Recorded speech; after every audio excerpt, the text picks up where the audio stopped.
Si vous essayez d'acheter quelque chose avec un morceau de papier, vous auriez probablement des ennuis. À moins, bien sûr, que ce bout de papier ne soit un billet de 100 $. Mais qu'est-ce qui fait que ce billet est bien plus intéressant et précieux que d'autres morceaux de papier?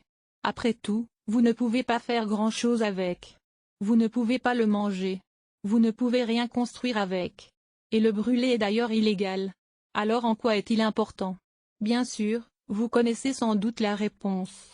Un billet de 100 $ est imprimé par le gouvernement et désigné comme monnaie officielle, tandis que les autres morceaux de papier ne le sont pas. Mais ça permet juste de les rendre légaux. En revanche, ce qui donne sa valeur à un billet de 100 $, c'est le nombre, plus ou moins important, de ces billets en circulation. À travers l'histoire, la plupart des monnaies, le dollar US y compris, étaient liées à la valeur des marchandises et leur quantité en circulation était déterminée selon les réserves d'or ou d'argent d'un gouvernement. Mais après que les États-Unis ont aboli ce système en 1971, le dollar est devenu ce qu'on appelle une monnaie fiduciaire. C'est-à-dire liée à aucune ressource extérieure mais reposant plutôt entièrement sur la politique du gouvernement pour décider de la quantité de monnaie à imprimer. Alors, quel est le pouvoir de notre gouvernement qui fixe cette politique?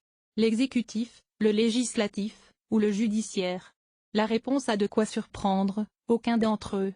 En fait, la politique monétaire est établie par un système de réserve fédérale indépendant, autrement appelé la Fed, constitué de 12 banques régionales dans les plus grandes villes du pays. Son conseil des gouverneurs, qui est nommé par le président et validé par le Sénat, fait un rapport au Congrès, et tous les bénéfices de la Fed sont destinés aux trésoreries de l'État. Mais pour protéger la Fed de l'influence des vicissitudes de la vie politique, elle n'est sous le contrôle d'aucun des pouvoirs du gouvernement.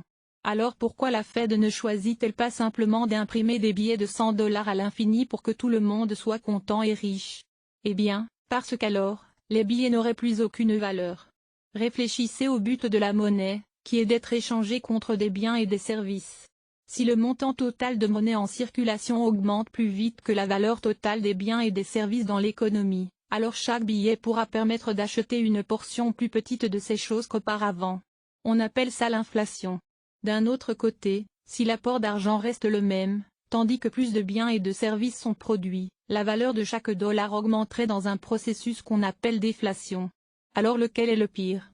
Trop d'inflation veut dire que l'argent dans votre portefeuille aujourd'hui vaudra moins demain, vous donnant envie de le dépenser le plus vite possible. Donc, bien que ça relancerait le commerce, ça favoriserait aussi la surconsommation, ou le stockage de marchandises, comme la nourriture ou l'essence, faisant augmenter leur prix, débouchant sur une pénurie de consommateurs et plus d'inflation encore.